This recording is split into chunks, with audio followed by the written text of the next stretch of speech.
우리가 다 실수가 많으니 만일 말에 실수가 없는 자라면 곧 온전한 사람이라 능히 온 몸도 굴레 씌우리라. 우리가 말들의 입에 재갈 물리는 것은 우리에게 순종하게 하려고 그 온 몸을 제어하는 것이라. 또 배를 보라. 그렇게 크고 광풍에 밀려가는 것들을 지극히 작은 키로서 사공의 뜻대로 운행하나니 이와 같이 혀도 작은 지체로 돼 큰 것을 자랑하도다. 보라, 얼마나 작은 불이 얼마나 많은 나무를 태우는가. 혀는 곧 불이요 불의의 세계라. 혀는 우리 지체 중에서 온몸을 더럽히고 삶의 수레바퀴를 불사르나니 그 사르는 것이 지옥불에서 나느니라. 여러 종류의 짐승과 새와 벌레와 바다의 생물은 다 사람이 길들일 수 있고 길들여 왔거니와 혀는 능히 길들일 사람이 없나니 쉬지 아니하는 악이요 죽이는 독이 가득한 것이라. 이것으로 우리가 주 아버지를 찬송하고 또 이것으로 하나님의 형상대로 지음을 받은 사람을 저주하나니 한 입에서 찬송과 저주가 나오는도다. 내 형제들아, 이것이 마땅하지 아니하니라. 샘이 한 구멍으로 어찌 단물과 쓴물을 내겠느냐. 내 형제들아, 어찌 무화과 나무가 감람 열매를 포도나무가 무화과를 맺겠느냐. 이와 같이 짠물이 단물을 내지 못하느니라. 복수 불반분, 엎질러진 물은 다시 담을 수 없다라는 말이 있습니다. 담겨 있을 때에는 물이 그대로 있지만 그것이 엎질러지면 그 물은 자기의 갈 곳으로 가고 다시 그 물을 그릇에 담을 수 없다는 것입니다.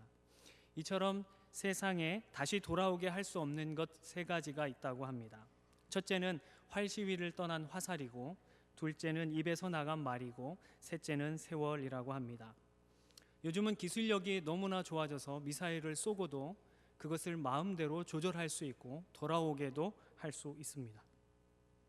세월은 반성이라는 것으로 되돌릴 수 있다는 사람도 있고 때로는 보톡스로 돌릴 수 있다는 사람도 있습니다. 지금 웃으시는 분들은 경험이 있으신 분들인가요? 하지만 우리가 정말로 되돌릴 수 없는 것은 바로 말입니다. 한번 뱉은 말은 그게 아니고 라고 해도 되돌릴 수가 없는 것이죠. 그래서 달변가들을 보면 다들 어쩜 저렇게 말을 잘할까 하고 부러워합니다. 왜냐하면 우리는 누구나 말실수를 잘하기 때문입니다. 잠언 25장 11절에 보면 이런 말씀이 있습니다. 경우에 맞는 말은 아로새긴 은쟁반의 금사관이라. 그만큼 경우에, 즉 상황과 환경에 맞는 말은 정말 아름답다라고 하는 것이죠. 그런데 문제는 누구나 말실수가 있다는 것입니다. 오늘 본문 2절에도 이렇게 말합니다. 우리가 다 실수가 많으니 만일 말에 실수가 없는 자라면 곧 온전한 사람이라 능히 온 몸도 굴레를 씌우리라. 말뿐만 아니라 여러 가지 실수가 있음에도 불구하고 말 실수가 너무 많다는 것이고 그의 말 실수에 관한 영향력, 파급력은 굉장히 크다라는 것입니다. 그래서 말 실수만 하지 않아도 온 몸을 실수투성이에서 건져낼 수 있을 정도로 강력하다라는 것이죠. 그리고 말 실수를 하지 않으면 온전한 사람이라고 말을 합니다. 그런데 우리는 말 실수를 잘 합니다. 정말 말 한마디 때문에 천냥빚도 갚게 되고 관계가 깨어지기도 하고 관계가 돈독해지기도 합니다. 그래서 정말 가까운 관계일수록 말을 조심해야 합니다. 그런데 3절에 보니까 이렇게 말씀하세요. 우리가 말들의 입에 재갈 물리는 것은 우리에게 순종하게 하려고 그 온몸을 제어하는 것이라 라고 이야기합니다.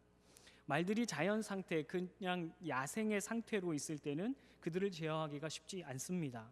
아무리 자기가 주인이라 할지라도 말 근처에 가기만 하면 뒷발로 막 차내려고 하죠. 등에 탈 수도 없고 마차를 끌게 할 수도 없습니다. 하지만 그의 말에 입에 재갈을 씌우면 처음에 막 발버둥 치지만 이내 주인의 말을 듣게 됩니다. 그러면 그 말의 입뿐만 아니라 온 몸을 제어하여서 자기가 타고 다닐 수도 있고 마차를 끌게 하기도 합니다. 4절에 보니까 이런 예도 들어주셨습니다. 또 배를 보라. 그렇게 크고 광풍에 밀려가는 것들을 지극히 작은 키로서 사공의 뜻대로 운행하나니 라고 말씀하세요. 아무리 큰 크루즈호라 할지라도 그 배를 움직이는 키는 굉장히 작다라는 사실입니다. 조타실에서 이 선장이 돌리는 방향타로 배 밑에 있는 키가 움직이고 그 키의 방향을 따라 물의 흐름을 타면서 배가 움직이는 것이죠. 작은 키 하나로 그 큰 배 전체를 움직이는 것입니다. 사공의 뜻을 따라서 움직이게 만드는 것이죠. 또 이 혀는 불과 같다고 5절 6절에 말씀하십니다. 이와 같이 혀도 작은 지체로 돼 큰 것을 자랑하도다. 보라, 얼마나 작은 불이 얼마나 많은 나무를 태우는가. 혀는 곧 불이요 불의의 세계라. 혀는 우리 지체 중에서 온몸을 더럽히고 삶의 수레바퀴를 불사르나니 그 사르는 것이 지옥불에서 나느니라. 그랬어요. 혀는 모든 것을 태워버립니다. 모든 관계를 태워버립니다. 모든 좋은 것들을 태워버리는 아주 강력한 불이다라고 말하고 있습니다. 어렸을 때 뒷산에 큰 불이 난 적이 있었습니다. 아파트 뒷면을 다 태우고 바람을 따라서 그 뒷면으로 넘어가려고 하는 상황이었습니다. 그래서 민관군이 다 동원되고 온 동네 사람들이 다 모여서 불을 끈 적이 있습니다. 원인은 담배꽁초였습니다. 작은 불씨 하나가 온 산을 다 태운 겁니다. 거기에 있는 수많은 나무들을 다 태워버린 것입니다. 이처럼 혀는 새치밖에 되지 않지만 온 몸을 까맣게 태우는 무서운 불입니다. 우리가 타고 다니는 말은 그 입에 재갈을 씌우면 온전히 다스릴 수가 있고, 배는 작은 키가 작지만 그럼에도 불구하고 그것으로 사공의 뜻대로 방향을 움직일 수도 있습니다. 우리의 혀도 잘 제어해서 온몸을 능히 다스리고 싶고 온전한 사람으로 살고 싶은데, 큰 문제는 이 무서운 혀를 길들일 사람이 아무도 없다는 것입니다. 말실수만 하지 않아도 우리가 온전한 그리스도인이 될 수 있는데 그런 사람이 아무도 없다는 것입니다. 7절 8절에 이렇게 말합니다. 여러 종류의 짐승과 새와 벌레와 바다의 생물은 다 사람이 길들일 수 있고 길들여 왔거니와 혀는 능히 길들일 사람이 없나니 쉬지 아니하는 악이요 죽이는 독이 가득한 것이라. 이것이 참 안타까운 현실입니다. 우리가 가진 이 혀가 얼마나 드세고 악한지 쉬지 않는 악이고 죽이는 독이 가득합니다. 그래서 우리가 입술을 열 때마다 악을 행하게 되고 사람들을 죽이는 독을 계속해서 내뱉게 되는 것이죠. 저는 이런 것을 한번 경험해 본 적이 있습니다. 고등학교 2학년 때 제가 학생회 회장이었는데 그때는 한참 유행하는 말이 있었습니다. 여러분 들어보셨는지 모르겠지만 정말 좋다, 최고로 좋다, 정말 재밌다, 진짜 좋다, 이런 의미에서 졸라라는 말이 있었습니다. 중고등부 아이들이 쓰는 말이었습니다. 이것은 욕인데요, 욕을 약간 순화시켜서 한 말입니다.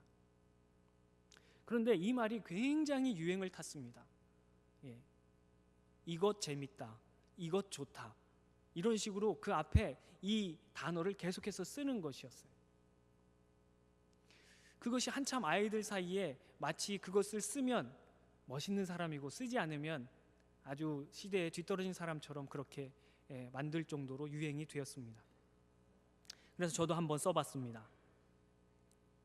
아주 입에 착착 붙는 것이 감칠맛이 나고 정말 그 감정이 제대로 표현되는 것 같았습니다.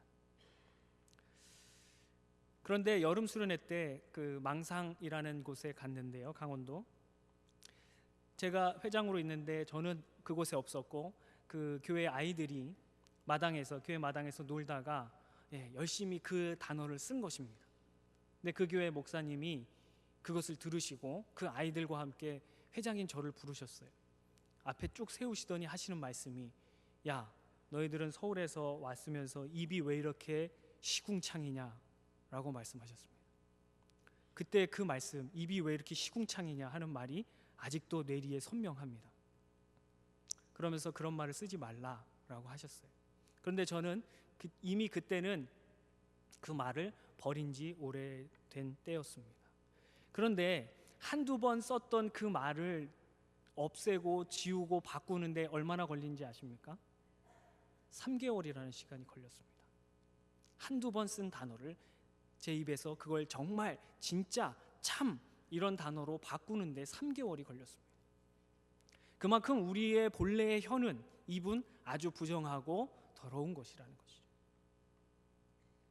우리 사회에서도 이런 일들을 볼 수 있습니다. 악플로 인해서 많은 연예인들이 상처를 받고 스스로 목숨을 끊는 일들이 많이 일어나고 있기 때문에 그렇죠. 우리의 입술로만 나가는 것이 아니라 우리의 것으로 글로 표현하여도 많은 사람이 상처를 받게 되는 것이 바로 말이라는 것입니다.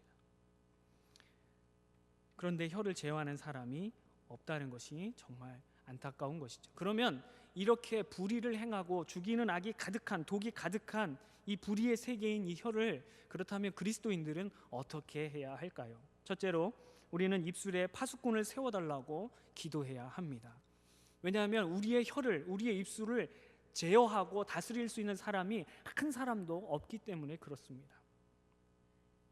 그래서 시편 기자도 자신의 입술에 파수꾼을 세워달라고, 입술을 지켜달라고 이렇게 기도합니다. 시편 141편 3절입니다. 여호와여, 내 입에 파수꾼을 세우시고 내 입술의 문을 지키소서. 도저히 자신의 힘으로는 이것을 감당할 수 없기 때문에 파수꾼을 세워주셔서 입을 지켜달라고 간구하는 것입니다. 입술의 문을 지켜주셔서 함부로 입술을 열지 않도록 해달라고 간구하는 것이죠. 우리도 이 시편 기자와 같이 이렇게 기도해야 합니다. 나의 혀가, 나의 입이, 나의 입술이 함부로 열리지 않도록 지켜주십시오. 기도해야 합니다.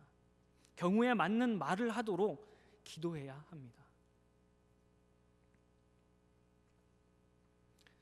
또 둘째로 악한 말이 나오지 않기 위해서 우리는 먼저 마음을 잘 다스려야 합니다. 우리는 우리 안에 쌓은 것을 내뱉을 수밖에 없기 때문에 그렇습니다. 누가복음 6장 45절에 이렇게 말씀하세요. 선한 사람은 마음에 쌓은 선으로 선을 내고 악한 자는 그 쌓은 악에서 악을 내나니 이는 마음에 가득한 것을 입으로 말함이니라. 우리가 왜 혀가 이렇게 악하고 독할 수밖에 없어요? 우리가 예수 그리스도를 떠났고 아담이 범죄한 이후에 원죄를 가지고 태어나서 우리의 영혼이 악하기 때문에, 우리의 마음에 악이 가득하기 때문에 그 악한 것이 나올 수밖에 없다라는 것입니다. 그리고 그 입술을, 그 혀를 제어할 사람이 아무도 없다라는 것이에요. 그래서 그리스도인들은 이 악한 것을 제어하도록 무엇을 해야 하냐면 우리 안에 선한 것으로 채우기를 힘써야 한다라는 것입니다. 우리의 마음에 사로잡고 있는 것들이 악한 것이 되지 않도록 우리의 마음을 깨끗하게 하는 훈련을 해야 한다라는 것입니다.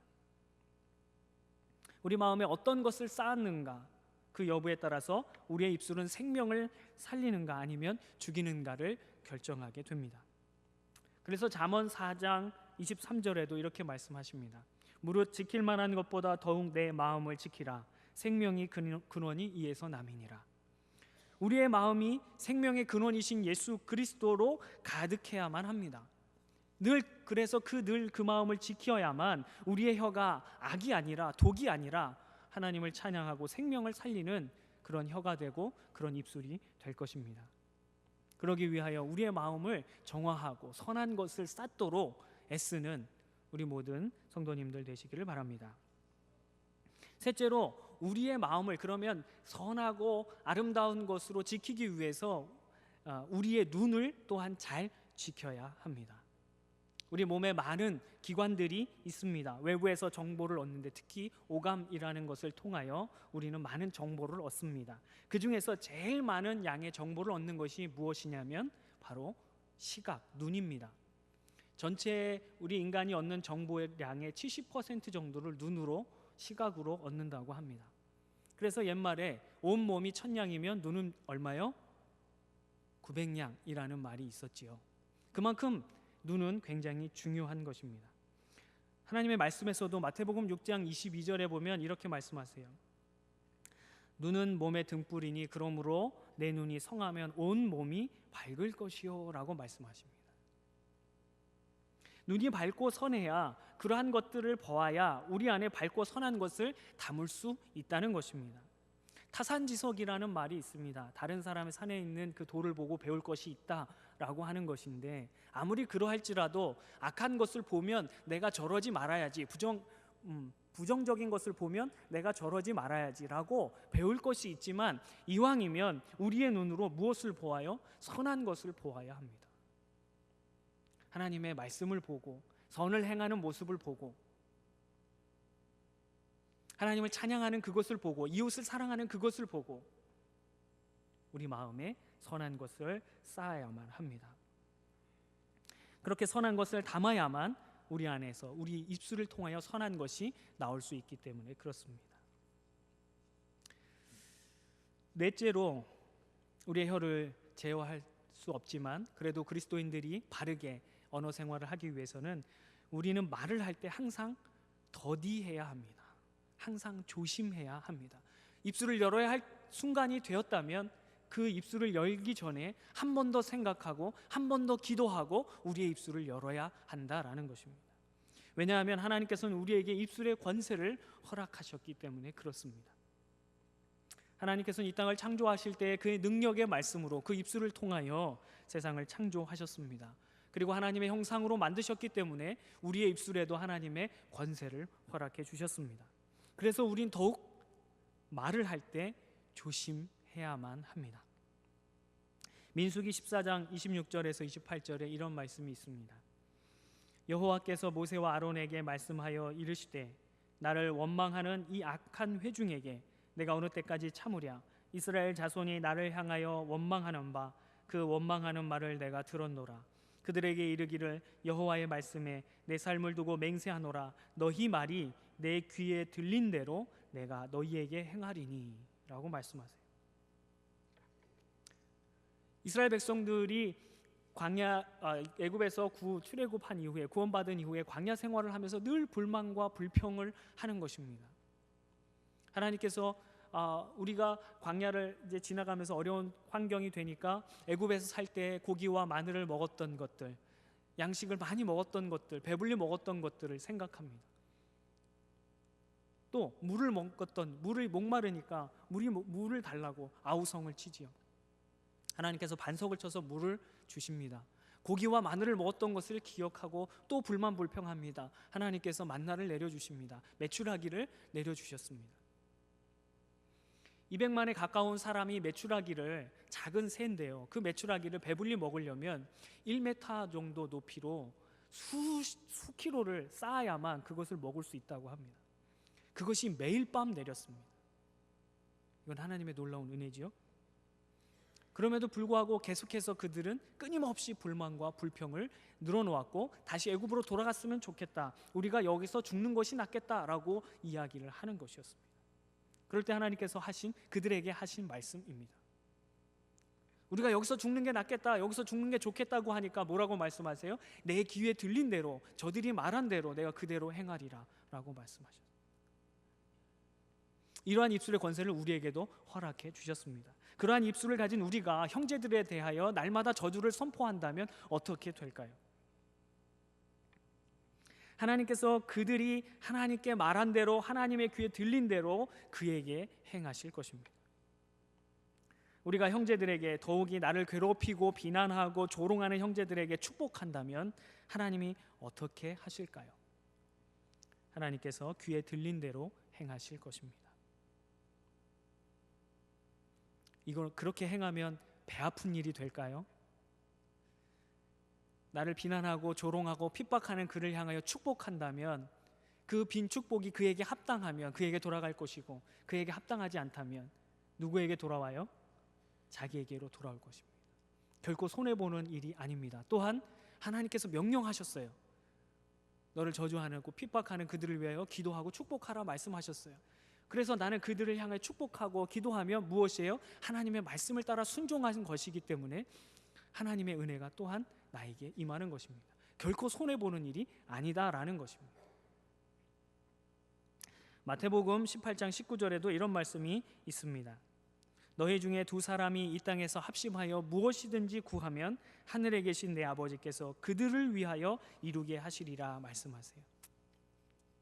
자, 그러면 입술의 권세를 가진 우리들, 정말 우리 속에 부정한 것, 악하고 더러운 것이 가득하여서 날마다 악한 것이 나오지만 그래도 하나님께서 우리가 하나님의 형상을 닮게 하셔서 그 입술의 권세를 허락하셨는데 그 입술의 권세를 가진 우리가 무엇을 위해서 기도해야 할까요? 두 사람이 합심하여 기도하면 그들을 위하여 하나님께서 이루게 하시리라고 말씀하셨는데 무엇을 합심하여 구해야 할까요?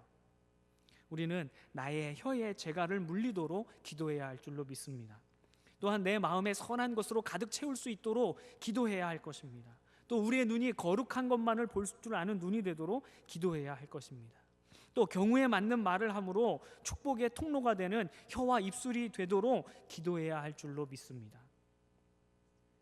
그래서 그리스도로 인하여 선택받고 구원받은 무리들인 교회에 아픔과 또 당파와 상처가 없고 모일 때마다 사랑과 선행을 격려하고 모이기를 힘쓰는, 또 모일 때마다 기쁨이 넘치는 그런 우리 전주소문교회가 되기를 바랍니다. 예수님께서 제자들을 두루 보내실 때에 말씀하시기를 어느 성에 들어가서 한 집에 들어가서 평안하기를 빌어라 라고 하셨어요.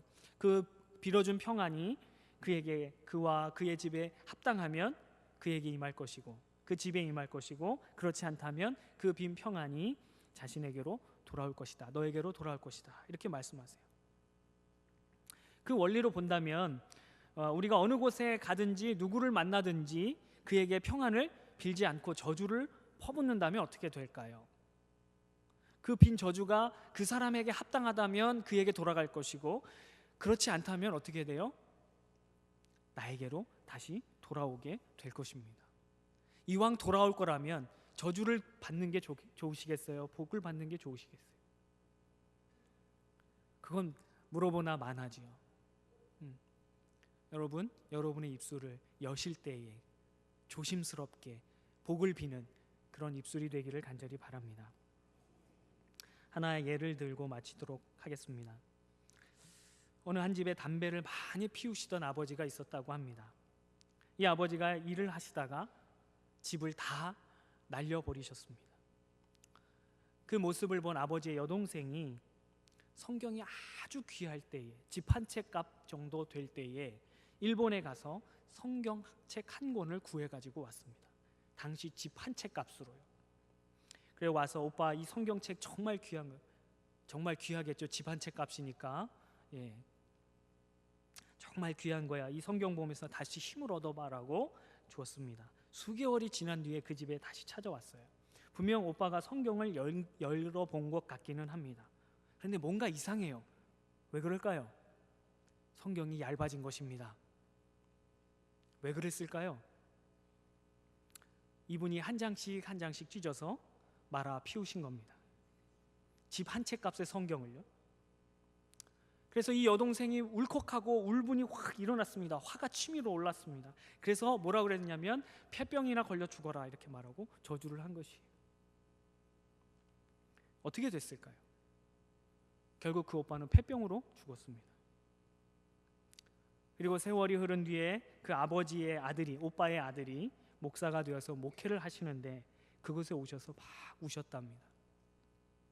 내가 그때 폐병이나 걸려서 죽어라 하고 저주하지 않고, 그래 연기로라도 말씀을 먹었으니 그 말씀대로 살라고 선포했으면 좋았을 텐데 하면서 우셨대요.